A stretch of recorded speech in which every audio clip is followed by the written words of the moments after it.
O presidente da CPMI do INSS, o Carlos Viana, ele disse que os vazamentos ilegais das conversas do Daniel Vorcaro fizeram bem ao país.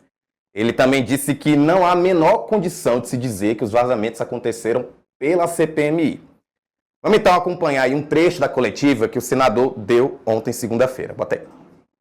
Com as suas namoradas ou sua namorada, que em tese... Minha não. Não, a sua dele, no caso. Dizer que saiu da CPMI, não teria saído. Você tem alguma posição em relação a isso? Até porque, né, ela deve recorrer à justiça por a questão da LGPD e etc e tal. Não há a menor condição de se dizer que os vazamentos aconteceram pela CPMI. Primeiro, que nós não divulgamos oficialmente nenhuma quebra de sigilo, nenhum diálogo. A presidência não assinou e não divulgou. Segundo ponto, esses dados foram manuseados por muitas pessoas. Eles chegaram à CPMI, foram para a presidência do Senado, depois para a Polícia Federal, voltaram à CPMI, ou seja, nós temos aí dezenas de pessoas que podem ter tido acesso e que podem ter feito vazamento e fizeram um bem ao país. Fizeram um bem, porque esses vazamentos interessam a toda a população. Agora, eu como presidente da CPMI, sou muito claro, da minha parte e da parte do próprio relator, nós não temos nenhum tipo de informação que foi publicizada diante do sigilo que nos chegou a responsabilidade.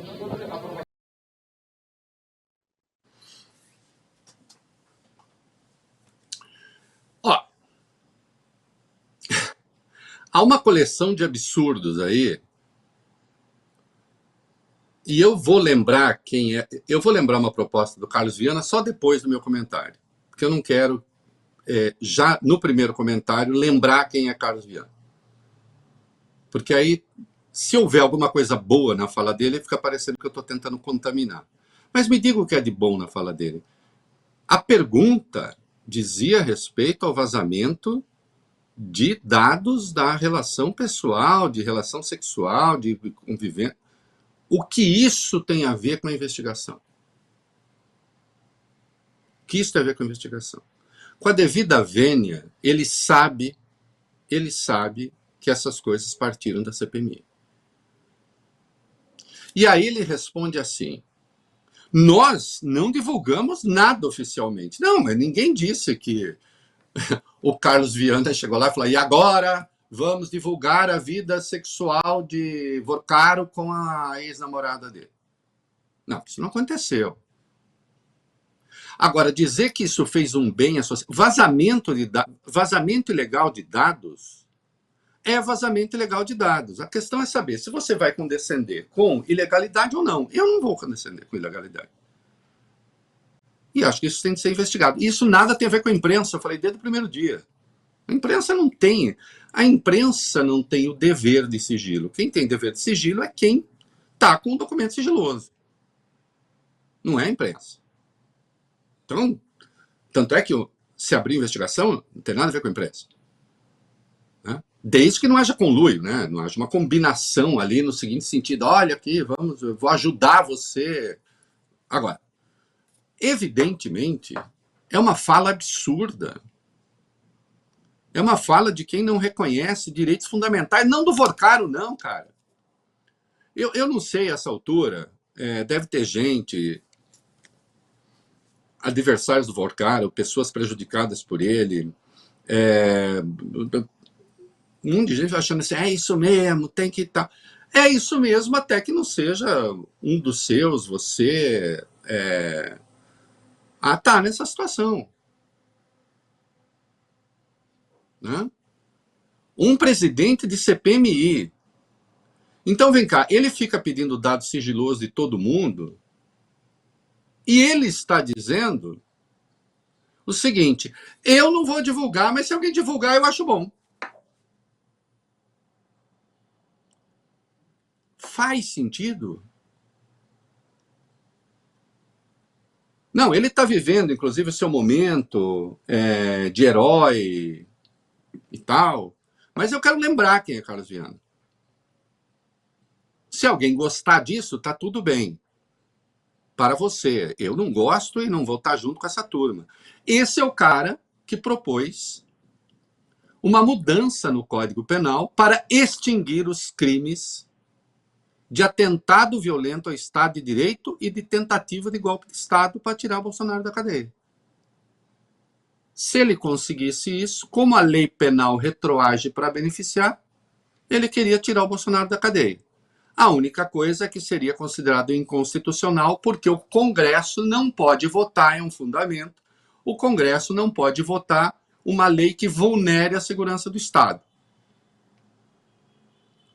Mas quem pretende acabar, quem acha que tentativa de golpe de Estado e tentativa de violação do Estado de Direito não são crimes, e ele acha que não são, no mundo do Viana, é permitido tentar dar golpe de Estado. No mundo do Viana, é permitido tentar violar o Estado de Direito. E no mundo do Viana, não existe sigilo sobre nada. A vida pessoal das pessoas, você se tornou inimigo público, acabou. Aí você vai ser destruído de todas as maneiras, como se consegue destruir uma pessoa. Aí dizer que acha o vazamento bom para a sociedade. Está clara a pergunta. A pergunta não deixa a menor dúvida. A repórter, ele até fez uma gracinha, a repórter usou corretamente, diga-se o pronome possessivo sua, dele, da namorada, do Vorcaro, é do Vorcaro que ela está falando. Aí ele faz a graça, minha não. Então, claro, ele sabia que ele estava respondendo sobre vazamento de dados pessoais. E ele está falando, para mim, tanto faz. Tô nem aí. Acho bom. É bom para a sociedade. Agora, quando se trata do grupo ideológico dele, aí ele quer extinguir até crime de golpe de Estado e tentativa de rompimento do Estado de Direito.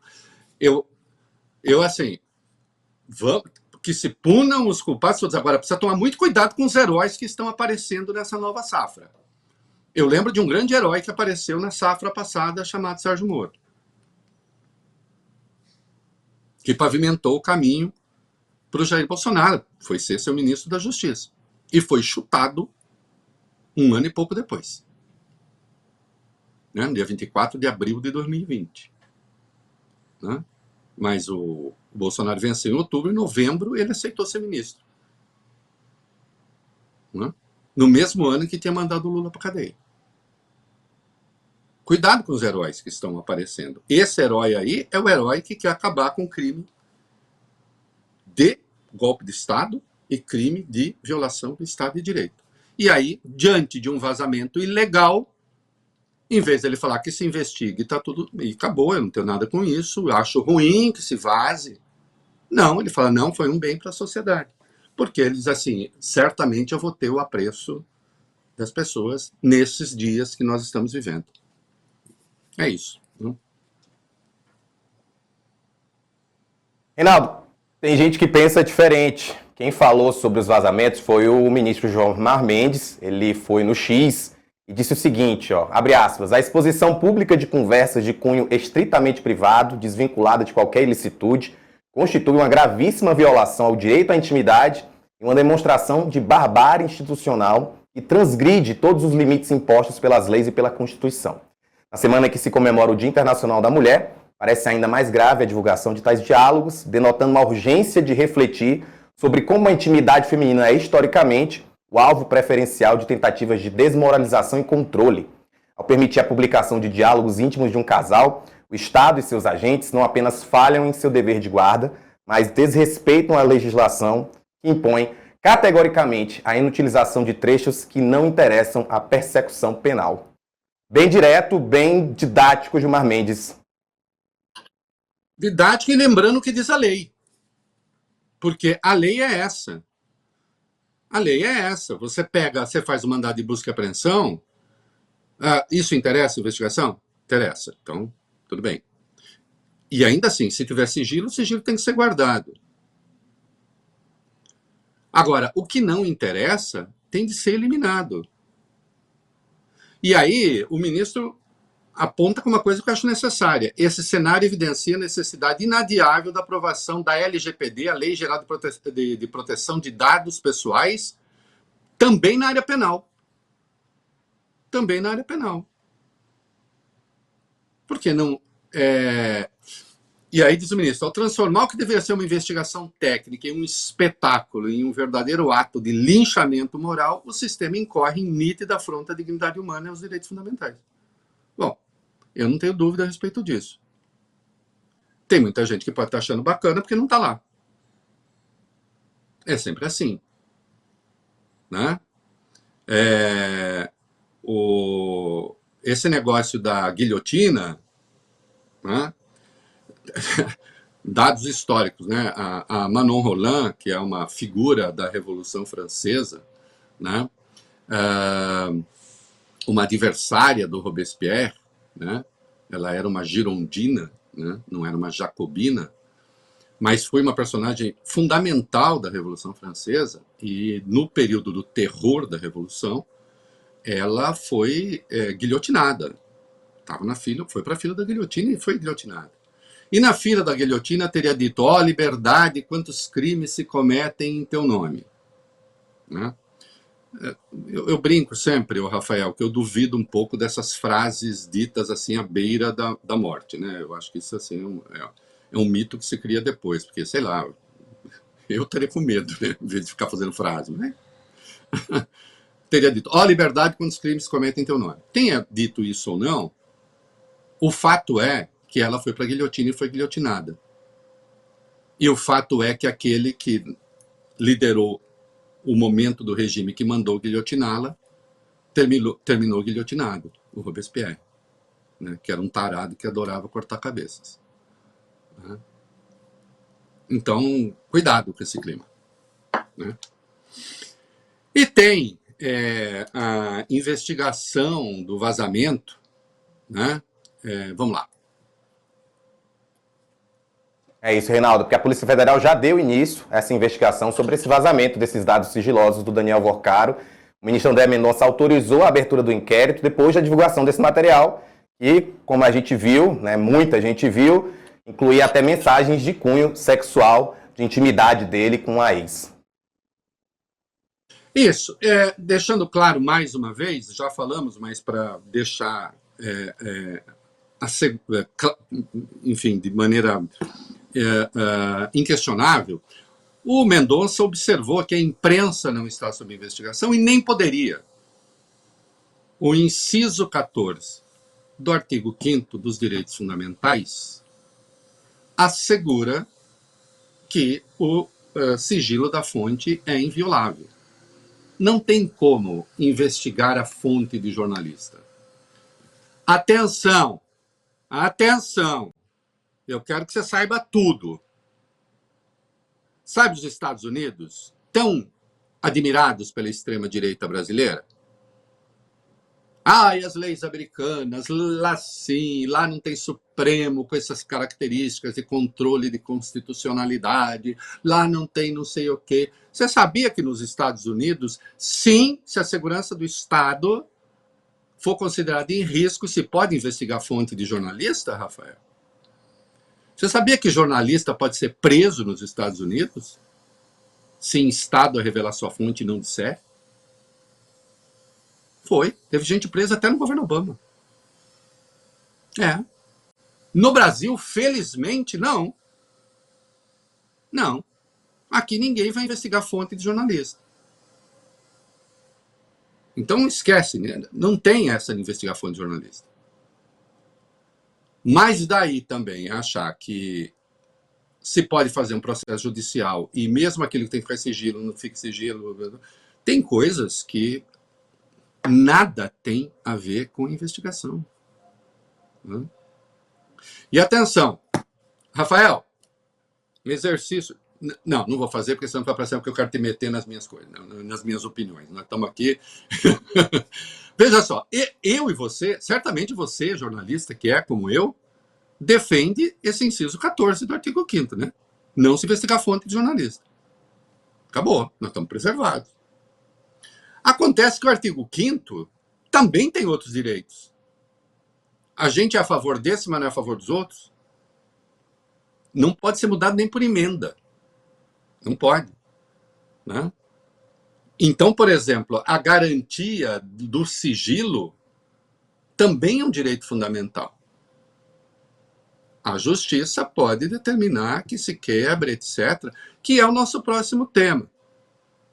Quando o Dino suspendeu a quebra dos sigilos bancários, daquela batelada de 87 pessoas de uma vez só, né? E agora o serelepe Carlos Viana diz que vai recorrer, né? Vamos lá. É isso, a gente continua falando de CPMI do INSS, Carlos Viana, porque a CPMI decidiu recorrer da decisão do ministro Flávio Dino, como você disse, e anulou a aprovação em bloco dos 87 requerimentos de quebra de sigilo e da convocação pelo colegiado. E um dos alvos, como a gente sabe bem, foi o Fábio Luiz da Silva Lulinha, e segundo o presidente da CPMI, Carlos Viana, a Advocacia do Senado vai apresentar um agravo regimental contra a decisão de Dino para marcar posição, fazer com que o ministro reconsidere a decisão dele. Acrescentou que a Advocacia do Senado vai visitar gabinetes de ministros do Supremo a fim de obter votos contra a decisão de Dino. Esse tema vai ser analisado daqui a uns dias no plenário do STF, entre 13 e 20 de março. Que uma campanha, né? Vai ser pela primeira turma e ele vai perder. E acho que tende a perder por unanimidade o Carlos Viana. Porque, atenção, quando o Dino tomou essa decisão, existe uma disciplina legal para isso, né? O artigo 58, parágrafo 3º da Constituição, sobre o papel das CPMIs, né? Mas os atos judiciais, também eles estão disciplinados pela Constituição. Mas o Dino lembra, se as CPIs, elas exercem um caráter também próprio de autoridades judiciais, ele lembra, as autoridades judiciais estão limitadas pela Constituição, pelo Código de Processo Penal e pelo Código de Processo Civil. Você não pode invadir uma prerrogativa individual, que é a quebra de um sigilo, sem fundado motivo. Ou a gente defende a lei para todo mundo, defende só algumas. Aquelas que interessam o nosso grupo, aquelas que interessam a nossa ideologia, aquelas que interessam o nosso pensamento, né? Eu lembrei ontem, acho que aqui, lembrei no rádio e na TV também, muita gente poderia dizer assim, você não gosta da extrema-direita e defendeu a preventiva para o Bolsonaro desde o primeiro dia. Não é verdade, é mentira. Eu tenho vídeos a respeito. E defendeu ilegalidades. Não defendi. Não defendi. Mesmo achando que achava do Bolsonaro, mesmo tendo certeza de que ele tinha tentado dar um golpe. Eu só passei a defender a preventiva, por exemplo, quando ele deixou claro que financiava o filho dele fazer pressão contra os juízes lá nos Estados Unidos. Contra o STF. Aí é coação no curso do processo. Só aí eu passei a defender. Antes não. Antes eu falei, espere-se o devido processo legal.